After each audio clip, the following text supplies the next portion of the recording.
you see 10 troubles coming down the road, you can be sure 9 will run into the ditch before they reach you. President Calvin Coolidge. 9 may have passed them by, but at the end of the Roaring '20s, the 10th hit Americans right between the eyes. The 1929 stock market crash brought prosperity to a sudden halt. Banks failed, businesses collapsed, and the United States entered the worst economic crisis in its history. By 1932, 1/4 of the nation's workforce was out of work. People stood on bread lines and slept in parks, rode cattle cars and huddled in railroad yards, lived in tin shacks or junked cars. Children scoured city dumps for food. I remember seeing a few people on the corner selling papers, 3 cents and 5 cents. I saw a few people on the avenue selling apples. And some people begged. They went from door to door asking for money. It was a very, very hard time. The economic situation was very bad at that time. The banks closed and people couldn't get their money out. The Depression years in the 1930s confused American people. They'd always lived by the notion that they could achieve the American dream if they worked hard, if they saved, if they followed the rules.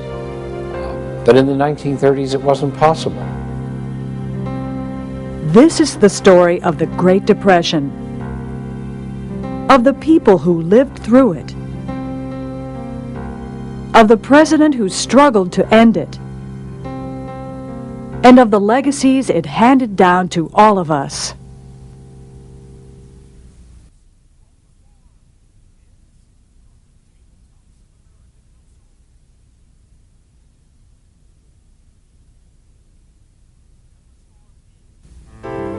President Calvin Coolidge had a simple philosophy about government: do nothing, or failing that, do very little.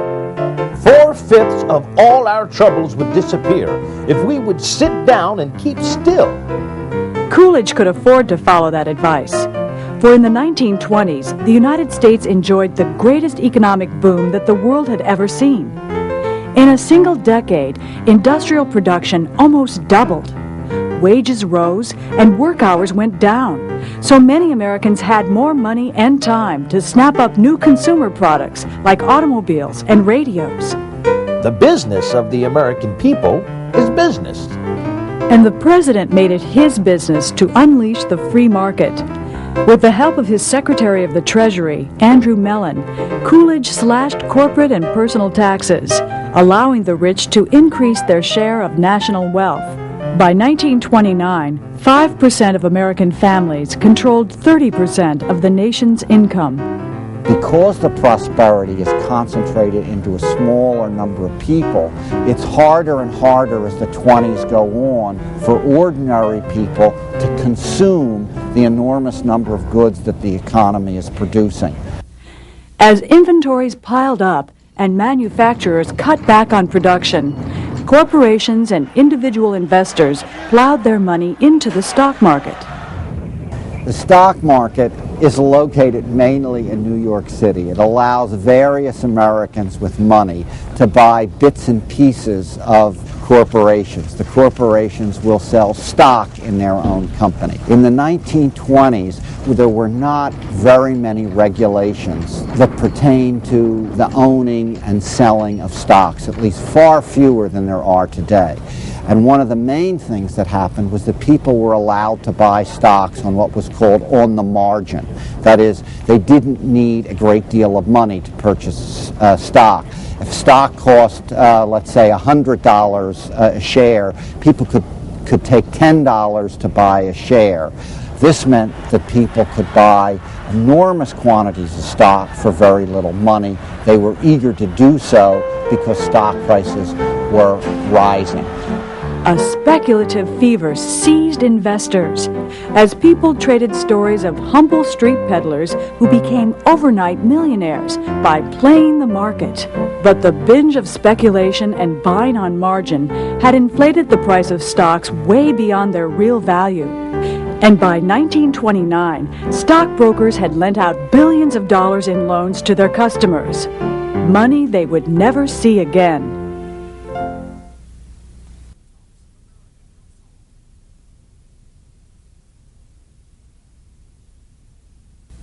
The whole system began to collapse on October 29, 1929.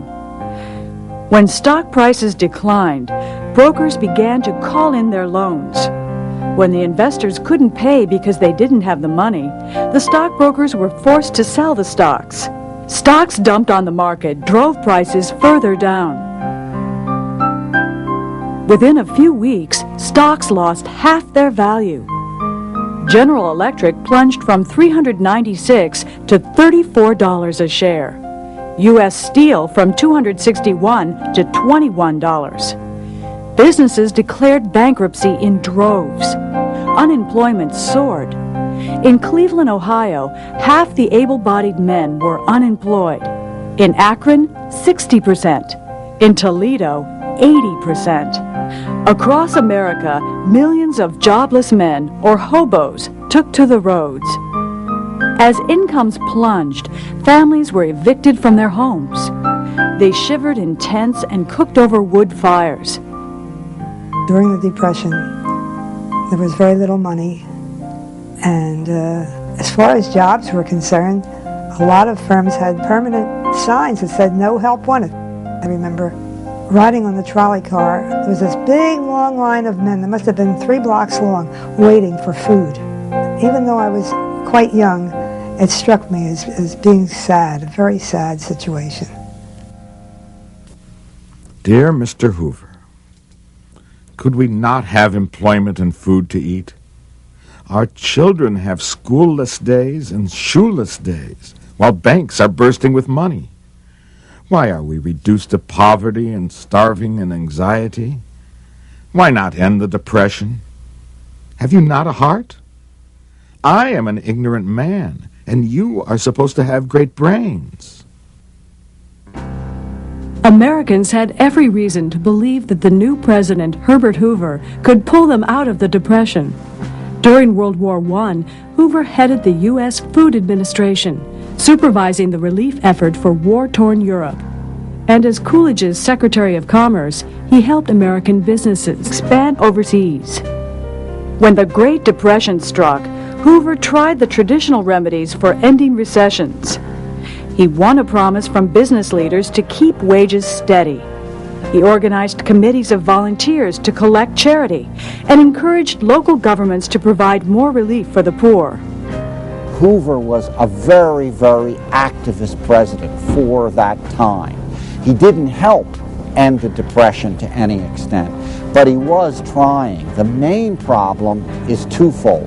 One is that nobody knows how to cure the Depression. People are stumbling around trying to figure out how to get the economy to work. And two, Hoover himself, in terms of public opinion, in terms of his use of the media, was an absolute disaster. Despite Hoover's cheerleading, the Depression worsened. Businesses continued to cut jobs and wages. Teetering on the verge of bankruptcy, local governments slashed their relief rolls. And Herbert Hoover, who had called for jokes to raise the nation's spirits, became the butt of one himself. He just doesn't get it. He just doesn't know how to convince the American people that he's on their side, that he's trying to solve their problems, that he wants the Depression to end. On the contrary, he comes off as someone who doesn't care about them. Across the United States, makeshift communities of boxes and tin shacks became known as Hoovervilles. An empty pocket turned outwards was a Hoover flag. A newspaper covering a sleeping hobo was a Hoover blanket. But humor could not mask the deep reservoir of frustration that welled up across the country. Bitter strikes rocked the nation. when unarmed workers marched on Ford's River Rouge car plant, the company's police guards opened fire. 5 days of fighting left 4 people dead and 50 injured.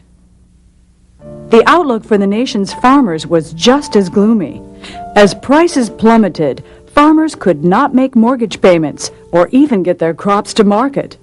So while people starved in the cities, farmers dumped milk on the highways in California and burned corn for warmth in Nebraska.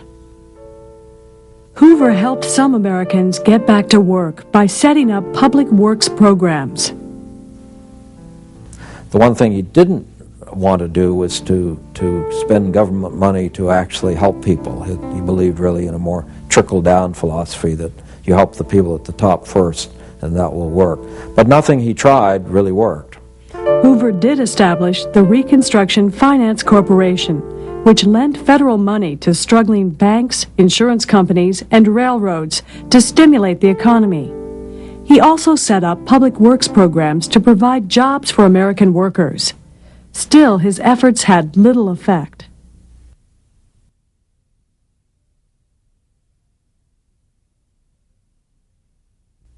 This is a day of national consecration, and I am certain that on this day my fellow Americans expect that on my induction into the presidency I will address them with a candor and a decision which the present situation of our people impels. This is preeminently the time to speak the truth. This great nation will endure as it has endured, will revive and will prosper. Our greatest primary task is to put people to work. This nation is asking for action, and action now. Main difference between Hoover and Roosevelt is that Roosevelt has a terrific radio personality, a terrific way of getting himself across to the people. He acts in such a way that people believe that he's on their side, and that transforms their sense of what the Depression is about. Hoover never had a chance in 1932. His Democratic Party opponent, New York Governor Franklin Delano Roosevelt, swept the presidential election, winning all but 6 states. Roosevelt immediately embarked on the famous 100 Days, a feverish flurry of legislation that formed the core of his first New Deal. Roosevelt had no great theory about how to get out of the Depression. He often likened himself to a football quarterback who tried one play. If it didn't work, he tried another play. Because the nation was scared to death and there was a cooperative Congress, almost everything that he suggested was passed quickly by Congress. The first problem the new president faced was a banking crisis. Bank reserves were so depleted that Americans used Canadian dollars in Michigan and Mexican pesos in California. Atlanta and Richmond printed their own currency. So in his first act as president, Roosevelt finished closing the nation's banks, most of which had already shut their doors, and pushed through laws to increase government control of the nation's financial system. When banks reopened after an 8-day holiday, more people deposited money than withdrew it. Roosevelt was already well on his way to reviving Americans' flagging faith in themselves. But Roosevelt realized that the revival would require more than speeches and publicity. Economic recovery would take new federal laws and agencies. So Franklin Roosevelt coupled Hoover's techniques of morale building with an unprecedented buildup of the federal government. The first task was to repair the country's broken industries. In the 3 short years following the stock market crash, the nation's volume of production had been cut in half. Nearly 80% of its automobile factories and 90% of its steel mills stood idle. Roosevelt's answer was the National Industrial Recovery Act. The act allowed the federal government to negotiate agreements that regulated production, prices, and wages in each industry. The goal was to end price cutting and worker layoffs. Roosevelt's other great problem was the failing American farm. Farmers were producing so much that agricultural prices went into a tailspin. Making less money even while they produced more food, farmers couldn't pay back their loans and were forced to abandon their land. Storms and droughts ravaged the Great Plains, transforming 150,000 square miles from the Oklahoma Panhandle to western Kansas into a gigantic dust bowl. Houses were buried, animals suffocated, and children lost their way home from school. Many days the air is just full of dirt coming for hundreds of miles. It sifts into everything. Dirt had blown into the house all week and lay inches deep. Last weekend, no one was taking an automobile out for fear of ruining the motor. The deaths of many babies and old people are attributed to breathing in so much dirt. Their farms ruined, hundreds of thousands of people packed up and headed to California and other points west. But life was difficult there too, not just for the newcomer Okies, but for Mexican Americans. After we lost our farm, we were forced to live on the road, traveling from farm to farm in search of work. The whole family would work for less than $10 a week. Roosevelt's solution to this farm crisis was another federal law and another federal bureaucracy. The Agricultural Adjustment Administration paid farmers to limit their production, which raised food prices. Millions of Americans could not wait for industry or agriculture to pick up. They were starving. They needed money in their pockets and food on their tables now. For the first time in United States history, Franklin Roosevelt established widespread federal relief. The Federal Emergency Relief Act gave federal money to state and local agencies to distribute to the unemployed. Within 30 days, the Civil Works Administration put 2.5 million people to work, building roads, bridges, and schools. The Civilian Conservation Corps sent 500,000 young men to the countryside to clear hiking trails, plant trees, and drain swamps. Later, other alphabet soup agencies, like the Works Progress Administration, would employ millions more, doing everything from building courthouses to writing books. Roosevelt and his advisors favored these work projects over direct cash relief, even though they were far more expensive. Give a man a dole, and you save his body and destroy his spirit. Give him a job and pay him an assured wage, and you save both the body and the spirit. Harry Hopkins, Director, Works Projects Administration.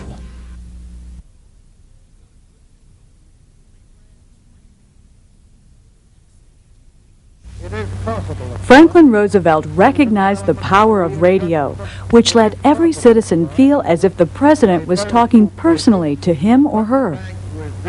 At a time of sharp social tensions and divisions, these fireside chats made Americans feel like they were part of a larger, more unified whole. With the cooperation of various city departments and under the sponsorship of the Crime Prevention Bureau of the Police Department, a number of city streets have been set aside for the use of the children of New York. Safe from the perils of crowded traffic thoroughfares, the youngsters are watchfully supervised by trained instructors removed from relief roles. Every kind of game you can Images of these New Deal projects appeared in magazines and newsreels, allowing Americans to experience faraway tragedies and triumphs.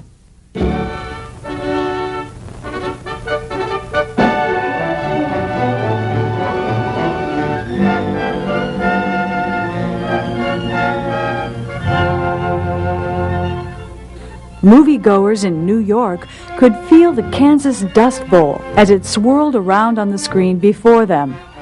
They could watch workers in Oregon busily building a huge new dam. And they could visit a Civilian Conservation Corps camp in Vermont, if only for a few flickering frames.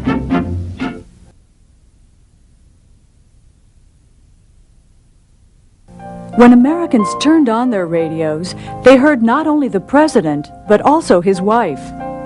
Host of a twice-weekly radio program, Eleanor Roosevelt became known as a tireless advocate of the poor and downtrodden.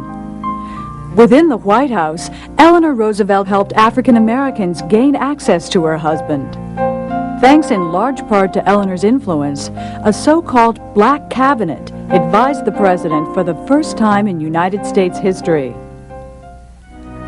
African Americans continued to face massive hardships on many fronts. The National Recovery Administration's Blue Eagle codes allowed employers to fire blacks and replace them with white workers. Bitter African Americans joked that the NRA was the Negro Removal Act, and the New Deal's poor relief often failed to reach African Americans. Dear Mr. President, would you please direct the people in charge of the relief work to issue the provisions to our suffering colored people?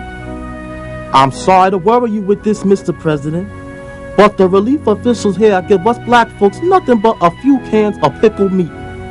And to white folks, they give blankets, bolts of cloth, and things like that.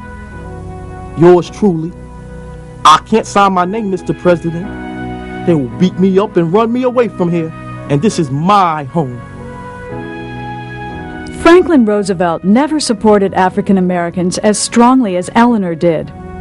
Over the protests of his black cabinet and his own wife, the President of the United States refused to support a federal law to fight lynching. Since Southerners occupied strategic places on most of the Senate and House committees, Roosevelt believed that introducing an anti-lynching bill would cause the Southerners to block every bill he had asked Congress to pass. He would not take the risk.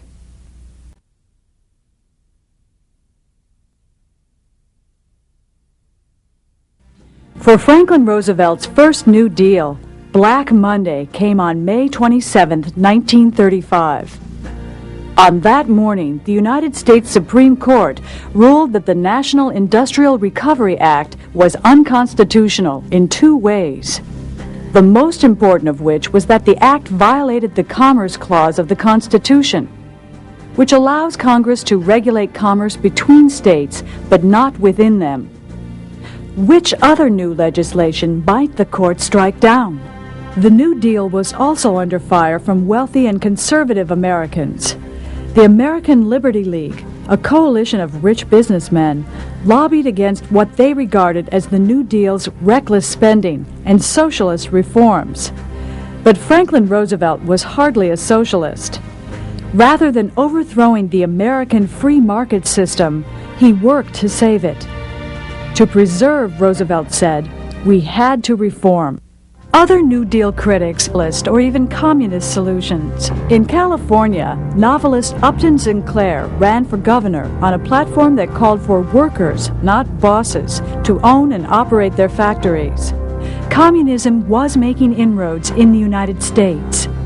The Great Depression convinced many people that capitalism did not work. Communism appeared to offer a solution.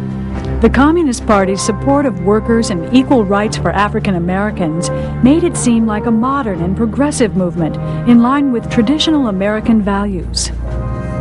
The Communist Party attracted a wide variety of Americans, ranging from high school and college students to Southern sharecroppers, from steel workers and electricians to social reformers and intellectuals. Why, the Communists asked, should businesses be privately owned? If workers owned industry, they said, it would serve the great whole rather than the greedy few. Franklin Roosevelt was moving to head off the grassroots challenges to his New Deal. He weighed in with a hefty new round of legislation, a second New Deal. High atop the agenda stood his Emergency Relief Appropriation Act to get people back to work. To calm the fears of senior citizens, Roosevelt introduced the Social Security Act, creating the nation's first federal old age insurance system. This Social Security measure gives at least some protection to 30 million of our citizens who will reap direct benefits through unemployment compensation, through old age pensions, and through increased services for the protection of children and the prevention of ill health. Social Security provided a measure of security for some 30 million Americans. But it did not cover many of the most needy, for among those excluded were domestic workers and farm workers, day laborers, and almost everyone who was underemployed. A second legislative initiative was the Revenue Act, or Wealth Tax Act, which was designed to increase taxes on the rich. And in an appeal to workers, Roosevelt supported the Wagner Act, which required companies to bargain with any union that its workers chose. No longer could a company fire an employee just for joining a union. For the first time, the federal government would protect the rights of workers. After passage of the Wagner Act, union membership grew from 3 million to 9 million in the 1930s. Using the new tactic of sit-down strikes, they won recognition from General Motors and other industrial giants. The fight to unionize industries was long and bloody. But by the end of the 1930s, the country's unions were stronger than ever before. Union members also voted for Franklin Roosevelt. With overwhelming labor support, Roosevelt was re-elected in a landslide in 1936. After Roosevelt's re-election, only the Supreme Court remained a thorn in Roosevelt's side. Earlier in 1936, it wiped out another jewel of the first New Deal, the Agricultural Adjustment Act. Now it threatened to strike down the second New Deal, too, especially the Social Security Act and the Wagner Act. So Franklin Roosevelt decided to strike first. In 1937, Roosevelt proposed a new federal law that would allow him to select up to 6 judges, increasing the size of the Supreme Court to 15. That way he could ensure that a majority of justices would uphold his New Deal. But the plan backfired. Americans condemned the idea of overturning a constitutional tradition like the 9-man court. Critics compared Roosevelt to Hitler and Mussolini, who were busily destroying their own national constitutions. Just as the court-packing controversy reached a crescendo, the United States plunged back into a deep recession. Between Labor Day and New Year's, 2 million Americans lost their jobs. By the following March, the number would top 4 million. Industrial production plummeted faster than at any time in our history, the Great Crash included. What had gone wrong? Just before this new crash, Roosevelt had decided the economy was healthy enough that he could start to balance the federal budget. But with the new crisis, he shifted course again. Abandoning a balanced budget, Roosevelt decided to prime the pump, as he called it, by stimulating the sluggish economy with a quick injection of federal cash into public works projects. Deficit spending, that is, the government spending more money than it took in, helped snap the recession in 1938. That same year, Congress passed the Fair Labor Standards Act, which created a national minimum wage. During World War II, federal spending skyrocketed from $9 billion to almost $100 billion a year. The war put the United States economy back on its feet. So deficit spending became one of the major legacies of the New Deal. The Second World War would solidify many of the political reforms of the Great Depression and a vast expansion in the size and the role of the federal government. Before 1932, the federal government had little impact on the lives of ordinary Americans. After the New Deal, it affected people's lives in a wide variety of ways. While economic crises in Europe gave rise to dictators like Adolf Hitler in Germany and Benito Mussolini in Italy, in the United States, the Great Depression strengthened democracy and drew more people into political action. In World War II, democracy and fascism would clash in a deadly struggle that would engulf the world.